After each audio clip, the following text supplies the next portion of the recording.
Ooh, let's see. There. That's a little better. Okay, I've got my microphone on, but I'm not talking as loud as I normally do because it feels weird. It feels weird to be talking to you guys at 9 o'clock at night. And usually by this time I am way less put together than I look right now. I am usually on my way to bed, if not, probably doing some last minute email work or filing, looking at particular clients and things like that. But tonight I decided to move my live to this evening for a lot of reasons. What I want to do right now is make sure that I am live on my page, on the right page, because I've not been live on the right page before. And then I want to share this in my Self-Health Hero community as well and give them a chance to pop on. And then we're going to talk about some things that I've just noticed in the season that a lot of people are experiencing. Okay, so I am live. So let me share. Bear with me 1 second. Let me share. If you're jumping on, like I always say, if you were to walk in my house right now, you wouldn't just stand there and stare at me while I talk. You would say hi. So if you're jumping on, say hi and let me know you're here. And even if you're replayers are just as important. You can say hi as well. And I can always see those that are here now and those that are replaying. Okay, so I want to share this in my Self-Health Hero group. If you're not in that group, then I do encourage you to be in that group. If you are interested in learning more about functional diagnostic testing, functional diagnostic healing, functional diagnostic interpretation, and those type of things. And basically that's where we mesh the science of labs and then naturopathic medicine to figure out a plan on what's going wrong or the root causes of what's going wrong. And eliminate the use of unreasonable medication that is just band-aiding your issues instead of helping your issues. So my job is to figure out what's the problem? What's the real problem? That's my job, is to do that with you. So that's what I talk a little bit more about in my Self-Health Hero community. It's a free community. So in the header, in the big or actually my profile picture of this page, you can click on that and it will give you all the different information about how to be in the Self-Health Hero community. Or you can just search Self-Health Hero community in the search box at the top of Facebook and put in, there's 3 questions you answer. It just tells me like why you're here and if you want to be there. And that's just a place that I really try to guard who's in and just make sure the people that want to be there, because it's definitely not a quick fix place. It's not a place for quick fixes. It's not a place where we talk about, we don't sell anything. I might talk about programs that I'm doing at the time. Some of them are free. Like right now I'm about to do a gut health healing 5-day free challenge. That is in my cover photo. You can click on that and figure out more about that. That's a free challenge that I'm doing that's going to give you, oh my gosh, gobs of information about gut and probiotics, and not just probiotics that you actually take as a supplement, but probiotics that you can actually get into your food. And so I lean more towards that than I do selling you a certain supplement, although there are supplements that I do recommend. They're all over as far as brand names and where to find them and things like that. There's not just one. I'm not under one brand. I'm not locked in to just one system either. So anyways, I had different plans for this live, and I've been talking a lot about lab testing and hormone testing and all the difference of that in functional versus conventional in the last few lives. In fact, my latest live, though, was about thyroid health or hormone health and your breakfast, and how your breakfast could actually be causing hormone disruptions, or your breakfast could also be causing insomnia. So that was a really good one. I got a lot of feedback on that one, and I'll be doing more of those, and how breakfast is such a huge important part of the day. And in fact, in January, about the end of January, about January 25th, I'm coming out with a whole new 30-day program that have menus and recipes and simplicity, and really talks about how you restore, or in my case, reset your hormone health, in particular your thyroid health. And that's usually what it seems to be in misalignment, as well as gut health, which when you're dealing with things like insomnia or weight loss resistance or hair loss or poor energy. So, I mean, those are some big things, right? You know, feeling sluggish, not sleeping well. You can have some major PMS symptoms, things like that, sex drive issues, those types of things that really just undermine the quality of your daily life and your daily activities and your ability to do all things you like to do during the day. So also one of those things that regulates or disrupts, I should say, your hormones is stress. And so this week I have just ran into multiple people that have really just felt the stress of the holidays. They are overwhelmed. They are tired. They are nervous. They are feeling like they're not measuring up. I mean, there's so many different emotions around this time of year. A lot of people deal with grief. They miss somebody. They're lonely. Dealing with a lot of, big struggles. And I couldn't have nailed this topic more than today, as I just, right before I got on this, and you see me as this bright, shiny individual, yelling at my kids because I'm like, oh my gosh, they're not listening, and they're, in the spirit, and they're on this candy high. I'm pretty sure my fourth grader had a way too much sugar today of her last day of school. And so as a mom, I'm just like, oh my gosh, I am just about to scream. And so here I am getting ready for bed, which 9 o'clock is typically my bedtime. But for tonight, since my kids are home and we are actually celebrating our Christmases early because we will be out of town for Christmas.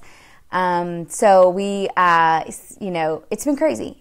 And again, like I said, it's been the consensus across the board. And in fact, my coach, because I have a mentor coach that I meet with, just like my clients do with me on a weekly basis. And I checked in with her on, what day was that? I think it was Monday. I checked with her on Monday, and I said, hey, I'm right there at the edge of the cliff. And we were just talking about, what we needed to do. And of course, we brought up meditation. And I don't forget about meditation. I do it often, but I forget how simple that it can be. So if you'll see in the description of this video, I'll give you a link to get a free audio or free meditation that I put together. I put this together a while back, and I need to do another one. I just haven't had time. But this one is my favorite one still. Even of all the meditations that I do, I just need to get them on audio. This one is my favorite meditation.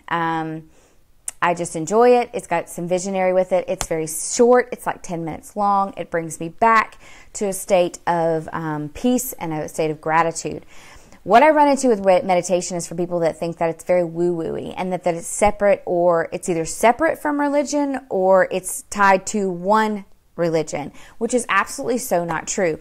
Meditation is just a grounding exercise. It's about bringing your thoughts back to a place where your brain can get into a creative state, again, a peaceful state. And you can only be creative. You can only be, I say fabulous. You can only be killer. You can only be the ish if you're in that with those brain waves, those creative brain waves, or a peaceful brain waves. You cannot be there when you're thinking about mental things, when you're edgy, when you're you can't be there when you're too tired. You can't be there when you're hungry. You can't be there when there's a lot of other things going on. But the way to get there is always with breath. And that's essentially what meditation is. It's just breathing. And there's no right or wrong way to do it. I don't care what any guru says to you, and I'm not a meditation guru, and I'll admit that right off the bat, but I will say that breathing is breathing. And however you breathe is totally natural to you, and it doesn't have to be any set rules. The other thing I would say is that meditation, I think some people get frustrated with doing meditation because they think that, oh, my mind is thinking about other things. So I can't just get still and my mind not drift off to all the laundry that needs to be done, all the paperwork that needs to be done, or all the things that I didn't get done, or my kids, or whatever, blah, blah, blah, blah. Well, I'm here to tell you that's normal. Our brains are wired to do all that. The more that you just go, oh, nope, I'm going to think about breathing. Oh, nope, I'm going to think about breathing now. Oh, I'm going to think about breathing now. The more that you do that and you set in your meditation and you literally bring yourself back to your breathing, and you may do it 10, 15 times in a 10-minute period, in a 20-minute period, whatever. And then you may do it 5 minutes, 5 times in a 15, 20-minute period. Your meditation may be 4 minutes long. Your meditation may be, I know people that meditate for 3 hours in the morning. Like one of my colleagues, he gets up at like 3 in the morning, he meditates for 3 hours, and then he goes about his day. Okay, mind you, he doesn't have any kids, and he's older, and I don't even know if he has a wife, but whatever. So, I mean, yeah, there's people that do it that way. That's whatever, good for them. That's not how I do it. I do it in anywhere from 10 to 20 minute blocks, and I don't have a set time that I do it. Sometimes I do it twice a day. Sometimes I do it one time a day. I typically always do it right before I go to bed in some form or fashion. So we're going to talk about the simplest way to do that in meditation and the ways that I recommend doing it. Now, and that's typically right before bed or right when you wake up in the morning. So right before bed, the best way to do that is just start with breathing exercises. So what I will do is, thanks for the thumbs up, guys, and the hearts and everything. That is so, I mean, it's just a big deal when you're looking at trying to speak to the masses and calm everybody's eyes down when they're all just focused on everything in Facebook. So thank you for the hearts and the likes and the comments and anything that you could do of that nature. Anyways, but the first thing you want to do is just lay on your back in bed. Like right now, I'm sitting on a pull-up pillow and I'm sitting up tall. This is kind of how I would sit in the morning. But in my bed at night, what I would just lay on my back on my bed, and I lay there with my palms up, okay? And really, that's just about saying, hey, to the atmosphere, the universe, your spirit, whichever way you want to call it. It doesn't matter, because it all calls into the same being, which is your soul and your being. Palms are up. It just says, hey, I'm here to receive. That's a universal action of I'm here to receive. I'm here to receive calmness. I'm here to receive relaxation. I'm here to receive not having to think about all the other things that I habitually think about. And I think that goes back to society's glorification of being busy. Like, I think we feel like there's two reasons I personally feel like women, in particular, men are the same way, but are busy, because they think that there's a martyrdom to that. You know, the more there's, oh gosh, I'm so busy. And then there's a superstar to that. Oh, I'm so busy, but I did this, this, and this, and this, and I'm still doing that, and that, and I'm still able to make it to my kids' parties, and I'm still able to, put makeup on every morning. I'm still able to get my hair done, which the only reason my hair is done today is because I went to the hairstylist earlier, and she did my roots. So, that's the only reason it's done today. It's usually not. I definitely don't look this good at 9 o'clock at night every night, so don't think that's the case. But there's two versions of it. There's this, I'm so busy, so I don't have to actually deal with life, or I'm running away from actual life because I'm so busy. So I keep putting stuff on my plate so I don't have to really deal with my health or my relationships or really what's going on, like what's going on in life. I don't have to deal with it because I don't have time. You don't have time to deal with it, right? So that's just an excuse. Or there's the superhero status, busy. I'm going to keep putting stuff on my plate because I got it all together. And if I can work 25 hours a day, still get home and cook dinner, and still communicate with my kid and have a successful relationship and a successful sex life and all this stuff, I am a rock star. So there's those two aspects of busy, and they're very much addicting. And I think a lot of people hide behind one or the other, and I've hid behind one or the other at some point in time in my life. And now my focus now is to recognize that and to pull away from that and not do that. And one of the ways, again, is going back to making me not think about all those things and be open to receiving the healing that my body needs, and be open to receiving solutions to the problems that I want to stress about, but I don't need to stress about, honestly, because most of them I can't do a damn thing about anyway, and that's just the flat, honest truth. There's most things that we stress about we can't do a freaking thing about. I mean, I'm not going to stress about the rain. It's rainy today. It's yucky weather here. I'm not going to stress about the rain, but I do. I got so much to do, and I got to go about in the rain or the cold weather or whatever. And then there's some things that we stress about that we can do something about. In the process of stressing, we kind of take away our power of doing something about it. Instead of griping about it, let's actually do something about it. So let's get on to the good stuff. So in meditation, what I just have you do is you just sit up nice and tall, or if you're laying in your bed, so again, this is me in the morning versus laying in bed at night. My palms are up. I'm on my back. Sometimes I'll have a pillow underneath my knees. Patrice says, I totally stress about things out of my control. Thank you for the comment. And yes, we all do, sister. And that's where I think it just comes into doing things that help us not. And that is like working out, or better yet for me, it's making sure that I have constant communication with people in my tribe that get it, that are just like, okay, girl, you'll be all right. And I tell, girls my girlfriends that I actually rant to, give me 5 minutes to vomit. And then after that, they know, no, done. We're done. We're not going to worry about it anymore because we can't do anything about it. Or this is X, Y, and Z is what I'm going to do about it. And then that's it. So again, you're not wrong for worrying about things out of your control. You're so human. And people that don't admit it are just not admitting it, that they are worrying about those things. So we're laying in bed and palms are up if you're about to go to sleep at night. If I'm waking up in the morning, I'm sitting, and I usually have a pillow. And right now, I don't know if you guys know, but I have a little bit of a sciatic nerve issue. So I have like 2 pillows underneath my bottom. Or I can sit on a couch, or you can sit in a chair. Again, do not let anybody tell you that there's a right or wrong way to do this. There's not. I do want you to sit up tall because, again, that's like I'm sitting here, my palms are up, my cross-legged, and I'm receiving the things that I'm hopeful for, because you've put that out there. Unless you've sat around and complained about all day and you've put out in your universe, in your air that you're breathing, you've put it out there. If you're hopeful for things to continue in a sucky way, then you've put that out there today. But what you're hopeful for in this position is hopeful for the things that you want to receive, whether that's healing or better relationships or better sleep, or in this case, before bed. I definitely spend a lot of time focusing on sleep, and that's kind of my mantra. Now, sometimes before I go to bed, I will play the audio, for instance, that I linked in the description above. So you can play that audio, do something like that, and then just do the breathing that is initiated in the audio. Sometimes I don't want to put my headphones on, and so I will just lay there and practice breathing. But I usually still have at least one mantra to focus on in my mind, because my mind does wander. And again, I will say this: if your mind wanders during meditation, you are human.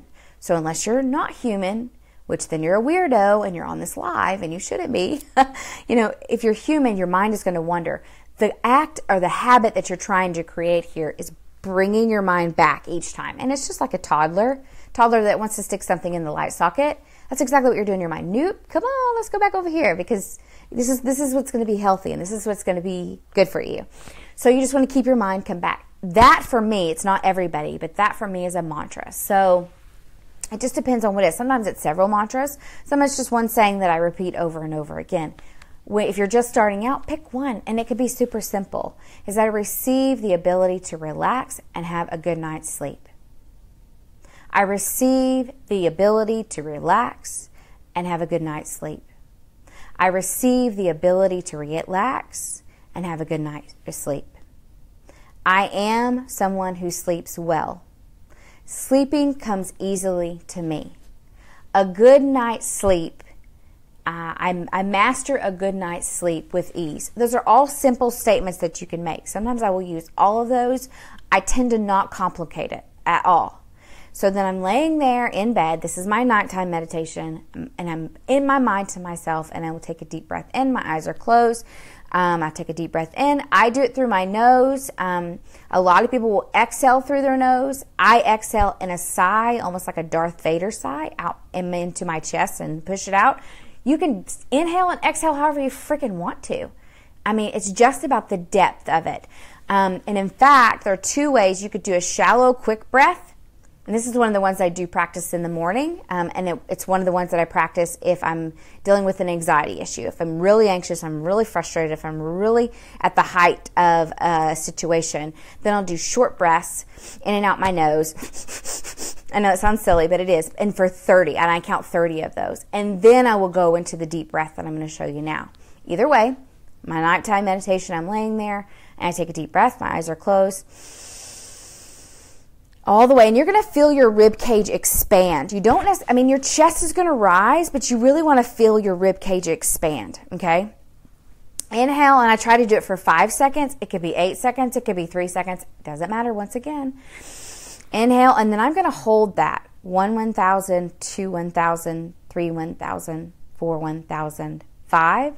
And then I sigh from like the back of my throat, almost like, I don't know if you've ever experienced like a teenager sighing, like because she told her to clean her room, like my 10-year-old does. She's like, that's exactly how I sound when I sigh. So inhale for 5 seconds, I hold for 5 seconds, and I exhale.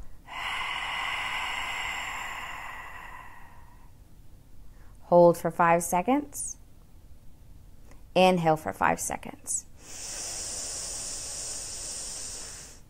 Hold for 5 seconds. Exhale for 5 seconds. And when I exhale, I tend to exhale everything. Like I feel it down in the very lower portion of my abdominals, very lower portion, my transverse abdominis. So I'm blowing all that air out. So a good way to do that, if you wanted to have a mantra in that, is you inhale tension, and you would say, tension, and then you'd exhale and relax. Or again, like I said, I would develop a mantra. And as I'm exhaling in my mind, I would say, I receive a good night's sleep. I receive a good night's sleep. I am capable of relaxing. I am capable of relaxing with ease. I do not have to worry. Just basically a permission slip is what it is. If you want to call it something besides a mantra, it's a permission slip to let go and not overthink and overanalyze and try to think through a problem, an issue that could be causing you to stay awake at night. So doing this, I would say the magic number is going through about 5 rounds of that. So you've got a lot of 5s here, which is great for your memory. You inhale for 5, you hold for 5 seconds, you exhale for 5 seconds, you hold for 5 seconds. You do that for 5 rounds. All right? And just that alone can be beneficial. Now, I do this in the morning as well. In the morning, I tend to change my mantra to, also I'm doing it in a seated position. I tend to change my mantra to, I receive this day. I handle any issue or conflict with ease. I am ready to receive solutions to X, Y, and Z, whatever it may be going on, or struggle or whatever. I am excited to take on the day. I am grateful. Again, sometimes I just spend a lot of time in gratitude.